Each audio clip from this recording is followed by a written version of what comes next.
Hello, this is Kent, and I just want to speak with you for a moment on the subject of prepping.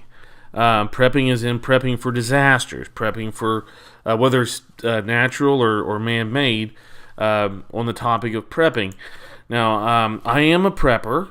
I do believe in preparedness, and I think it's ironic that the entire Christian community seems to throw stones at the Mormons. And to the best of my knowledge, they are the only other Christian faith which believes and practices and teaches preparedness. In the event of disaster, it would be the Mormons who would be the most equipped to survive. I just think that's an irony. I think it's an irony that you have the Christian community and they look at the Mormons as kind of the ostracized ones, kind of the outside the loop members of the Christian faith. They are the only ones that practice and teach preparedness. Now, I don't know what you think about Mormonism in general, but Joseph Smith, he had some great points. He nailed tobacco right on the money. He said that thing is worth nothing but cankers and sores, and it is not a food. No animal eats it, and you shouldn't eat it either. So even there's an old joke that says even a stopped clock is right twice a day. So it doesn't matter really what you think about Mormonism per se, but they do teach preparedness, which I think gives them an incredible advantage in the event of a disaster. There again, whether it's a natural disaster or whether it's a man-made disaster. I had a gentleman kind of confront me one time about preparedness and how that indicated a lack of faith. He's like, you're not trusting God to save you. You're not trusting God. I believe that God is going to be there for me if there's a disaster, or even if people are after me. I believe that God is on my side and God has my back, and that no amount of calamity will overtake me. I think God will be there to provide for me, to take care of my needs. And so I asked the gentleman, I said, do you fire equip your home? Do you have a fire extinguisher, fire alarms, and so on? I think he may have thought I was changing this topic. And he's like, oh yes. And he goes on, and actually, because of his background and some experiences that he had, the idea of home fires was something that resonated with him a lot. And he had the whole deal. He had fire extinguishers, fire alarms, escape ladders. He had even had fire retardant. There's a flame retardant that you can spray on your drapes and your furniture so that they catch fire slower, or that they don't catch fire as easily. And the family had a rally plan as to where they would go in the event of a fire. If you fled the house, you break out the windows, whatever you need to do to escape. And where would you go in order to get there with the rest of the family? And it was a tree in a neighbor's yard, a neighbor that they knew very well. And they would gather at the tree. That was their plan. And so he shared this with me in great detail, and I smiled, and I said, well, congratulations, welcome to the prepper community, because you have spent time and money on a disaster that may never take place. But if it did take place, you'd be prepared. And that was, he kind of scoffed at it a little bit, but, then after he thought about it, he's like, well, I guess you're right. He had prepared for a disaster that might never take place. And there again, a lot of times preppers are stereotyped as these people that are just spending tons of money on something that is just so outrageously impossible. I want to share with you something called the disaster quadrant, or the danger quadrant, and this is where I've divided things that go wrong into like 4 basic quadrants, categories, and at the top, going from left to right, is the amount of severity. So the things on the left is not very severe, and as you travel to the right, it becomes more severe. And if it's at the top, it's not very severe, and if you travel in depth, it becomes very severe. So if likelihood is from left to right, so if it's not very likely, it's on the left. If it's very likely, it's on the right. And it's not very severe, it's on the top, and if it's very severe, it's on the bottom. So they're in the greenish area. I hope you can read this okay. Things that are not very severe and not very likely. Well, of course, it wouldn't be practical to prepare for those things because they're unlikely to happen, and in the event that they did happen, it's not the end of the world. And I put things in there like getting an eyelash in your eye or getting a finger jammed. You know, how often is it that you jam your finger on something? That almost never happens, and if it does happen, it's usually not too bad. And if you have had a bad one, I'm sorry for that. Then as you go to the right, there in the yellowish quadrant, it's things that are very likely, but there again, it's not very severe. Things like a flat tire or getting a lost pet. And some people may be offended that I put lost pet in that category. If you want to rearrange your danger quadrant in what you think is a priority, feel free to do so. But even there, it's not very severe, but it is very likely. Friends, if you own a car, at some point, you're going to have a flat tire. You need to know what is it that you're going to do if you have a flat tire. Are you going to call a tow truck? If you are, you need to have that phone number in your phone where you can get roadside assistance. Is roadside assistance a part of your insurance? If it is, do you know where that number is? Or would you be flipping through your insurance folder just looking for it in the middle of the night in the rain? If you think your pet, if you own a pet, at some point it's going to get lost. Pets get out. That's what pets do. If you want to chip your pet, you can. If you want to put a callback number on the tag or on the license, you can do that. But those are examples of things that resemble preparedness. Now then, if you go down in the very likely category, there on the right-hand side, to the bottom in the white quad, we have things that are very severe and they're still very likely. Things like a house fire. I can't quote the exact statistic right now, but there's lots of people that have house fires. House fires are very real danger. Do you know, are you prepared for a house fire? A tornado. Now, we live here in Texas. Tornadoes are a part of the climate reality. If you live in the north, a blizzard might be on that in that quadrant if you were to write one out for yourself.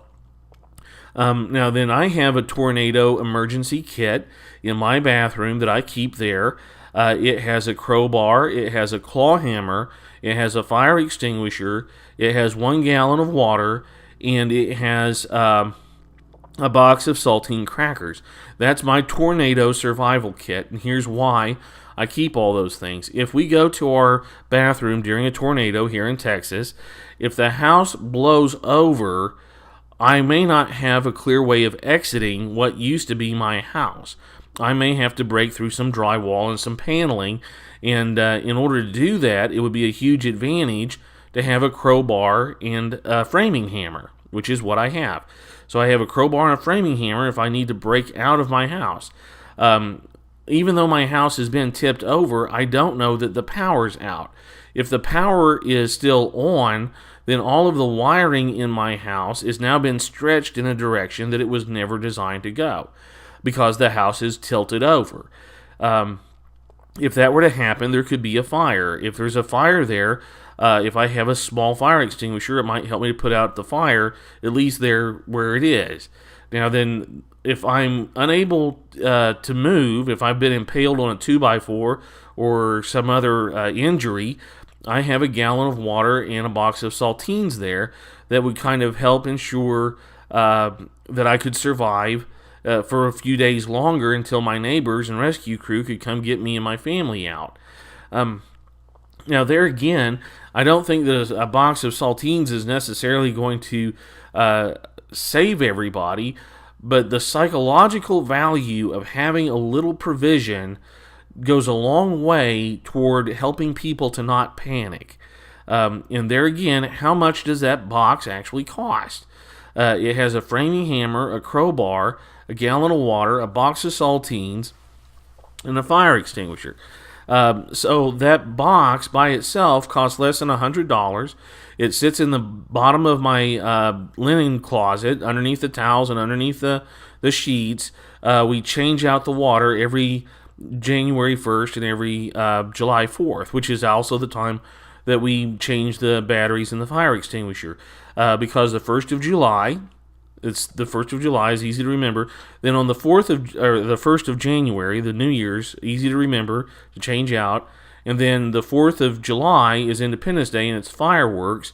And I use the fireworks as a reminder to prep my house for fires. Now then, the lower left-hand corner, the not very likely but very severe, this is where most preppers are stereotyped as being. Things that will probably not happen, but could happen. Martial law, chemical attacks, civil unrest, and an EMP, whether that's an EMP, electromagnetic pulse from a solar flare off the sun, which is a natural occurrence, or whether one has been used as a weapon against our country. Now then, these are things that are unlikely, but they would be very severe. But preparing for them can be really simple. Things like chemical attacks. I remember the anthrax scare back in the, early 2000s, when they had the anthrax scare so bad. It's relatively easy to defend yourself against chemical and biological attacks. You just buy sheet plastic and a roll of duct tape, and you put it over all of your doors and all of your windows and in your air vents from your air conditioner. And then once you've done that, windows and doors being primary, you really don't have to cover the vents.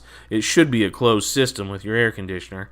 But if you do that, that's relatively inexpensive. It's the price of a roll of duct tape and the price of a large box of industrial-sized trash liners, trash bags. And that actually produces a effective barrier against chemical and biological weapons. Then you have to keep your family indoors for 3 days until the toxin dissipates. That's not hard. There's nothing expensive about that. It would be far harder to keep the family indoors for 3 days, or to have neighbors that are pounding on your door wanting in to not let them in, which is a whole nother topic. But on the subject of preparedness, how much does it really cost? In what's really involved? A lot of times you can prepare for things in easy ways. It's as easy as taking the family camping. If you want to know what would we do if the power went out, well, you know what? You can go on a camping trip and not have electricity for a couple days. It's fun. It's enjoyable. It's relaxing. You sleep in a tent. You cook over an open fire. There's things of that nature. Make sure you have lots of fire safety, and make sure that you know what you're doing. But a lot of prepping can be things that are practical and inexpensive, and you determine where you set the boundaries. If you want to start buying silver coins so that you'll still have money whenever paper money won't buy anything, your friends might think you're a freak, but you know what? That's up to you. Having silver coins around, there's certainly nothing wrong with it. You should have a firearm now. We're a Second Amendment family. We have firearms. I believe in keeping firearms. I believe in the right to self-defense. But there again, that's yours to say. And as far as how much food should you keep in your home, that's up to you. The prepper community says to have a 3-hour plan, a 3-day plan, a 3-month plan, and a 3-year plan. What would you do in an emergency in the first 3 hours? What would you do in an emergency in the first 3 days, in the first 3 months? And then if you can survive for 3 years, then you've done it. You've made it. At that point you've reached the point where you're on your own. You can do it. You can survive indefinitely after that. If you can make it 3 years, after 3 years, whatever the disaster was, it's no longer that big a deal. I do want to share something. I was in Nacogdoches whenever Katrina hit. When Hurricane Katrina hit, I was in Nacogdoches, and I was there at the Walmart. And I remember as we were going into the Walmart, my wife and I, and we had the kids, we were going into the Walmart to get the hurricane rations. And there was a lady in the front door, and she was just panic-stricken. She was looking around. She says, "I have no idea what to buy. I don't know what to do. I'm completely clueless. And she was lost.